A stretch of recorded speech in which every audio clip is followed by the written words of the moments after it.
अस्सलाम वालेकुम, सत श्री अकाल, नमस्कार दोस्तों, स्वागत है आप लोगों का यूएई के नंबर 1 हिंदी समाचार चैनल यूएई समाचार में। अगर आपने चैनल सब्सक्राइब नहीं किया है तो चैनल जरूर सब्सक्राइब करें, जिससे आप तक पहुंचते रहे आपकी खबरें आपके अपने यूएई के नंबर 1 हिंदी समाचार चैनल यूएई समाचार में।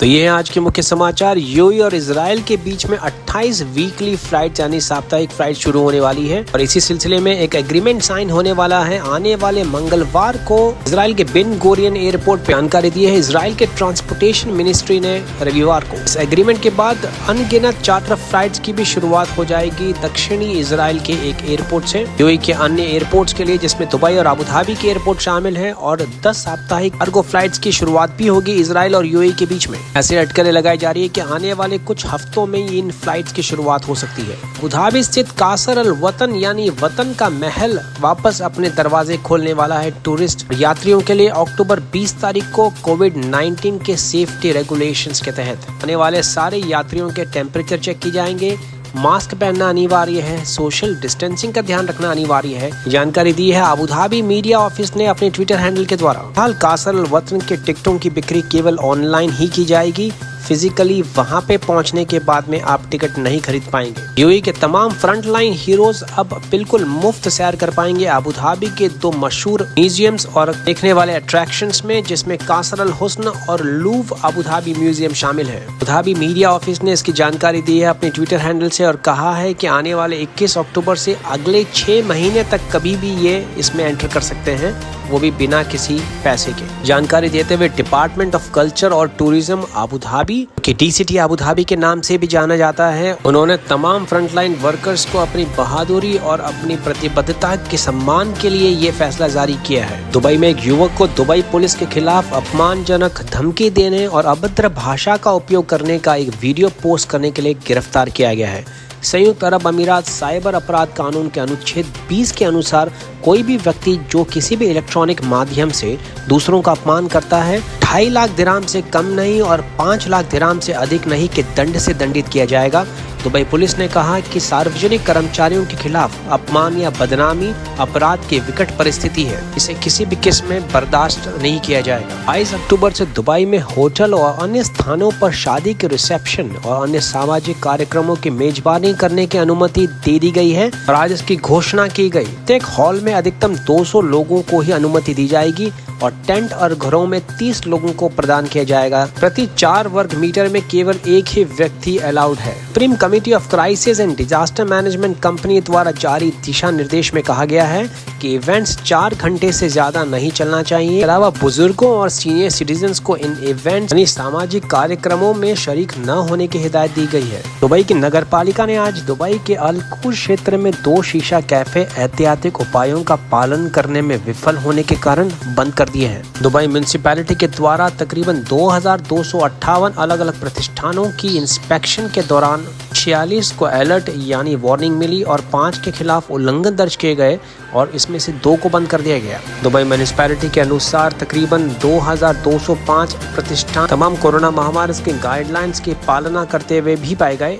इत्र की बोतलों में 3,12,000 दिराम कीमत के तकरीबन 1.6 किलोग्राम यानी 1.5 किलोग्राम सोने के पाउडर की तस्करी करने की कोशिश कर रहे एशियाई लोगों के गिरोह को शारजा अंतर्राष्ट्रीय हवाई अड्डे पर पकड़ा गया है। हवाई अड्डे पर सामान के जांच चौकी पर पुलिस ने 2 व्यक्तियों को संदिग्ध व्यवहार करते हुए देखा और उनके पास इत्र की बोतलों का एक डिब्बा था जिसमें उन्होंने कहा था कि आवश्यक तेल है।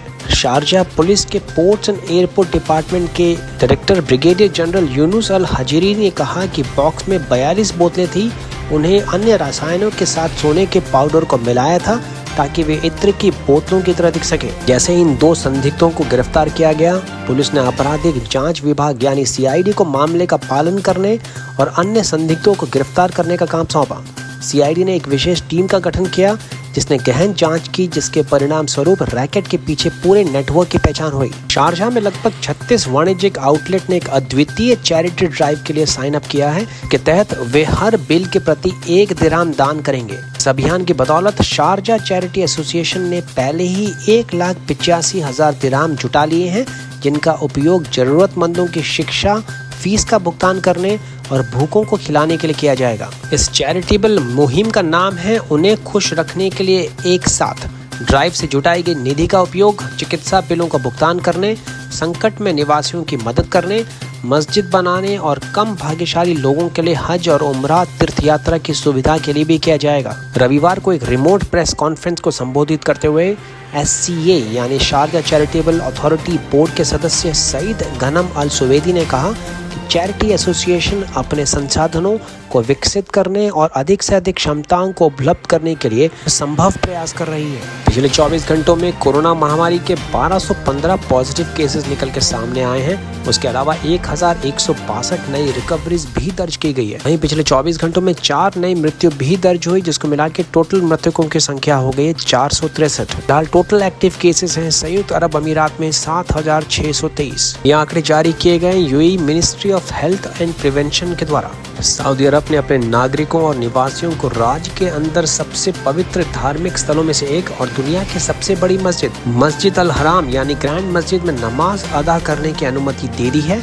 इस महीने की शुरुआत में सऊदी अरब ने नागरिकों और निवासियों को कोरोना वायरस के चिंताओं के कारण 7 महीने के ठहराव के बाद तमाम पवित्र स्थानों मक्का और मदीना में उम्रा तीर्थ यात्रा करने की अनुमति दे दी थी। अब तक के मुख्य समाचार। अगर आपने चैनल सब्सक्राइब नहीं किया है दोस्तों तो प्लीज चैनल सब्सक्राइब करें, घंटी जरूर बजाएं जिससे आप तक पहुंचे यूएई के तमाम बड़े समाचार सबसे तेज और सबसे पहले। यदि आपको किसी भी किस्म की वीजा की आवश्यकता है, चाहे वो 1 महीने की हो या 3 महीने की, तो आप डिस्क्रिप्शन बॉक्स में दिए गए या स्क्रीन पे आ रहे व्हाट्सएप नंबर से भी संपर्क कर सकते हैं। अलावा अगर आप कंपनी फॉर्मेशन करना चाहते हैं यानी नई कंपनी बनाना चाहते हैं दुबई में, चाहे वो प्रोफेशनल लाइसेंस हो या ट्रेडिंग लाइसेंस, उसके लिए भी आप हमारी सेवाएं ले सकते हैं। इसमें कंपनी का नाम रिजर्व करने से लेकर पूरी कंपनी की फॉर्मेशन तक सारी फॉर्मेलिटीज, इसमें एक रिलायबल यानी विश्वसनीय एमिराती स्पॉन्सर की सारी सर्विसेज, ऑफिस या बिना ऑफिस के साथ अगर आपको वर्चुअल कंपनी फॉर्मेशन भी करनी है तो वो भी मुमकिन है, वो भी सबसे कम दरों पर। इसके लिए भी आप नीचे डिस्क्रिप्शन बॉक्स में दिए गए नंबर पे संपर्क कर सकते हैं। इसी के साथ मैं विजय चौधरी लेता हूँ आपसे इजाजत। मैं मिलूंगा कल नए ताजा समाचारों के साथ। तब तक रखें अपना ख्याल। सत श्री अकाल, मां सलामा, शबा खैर,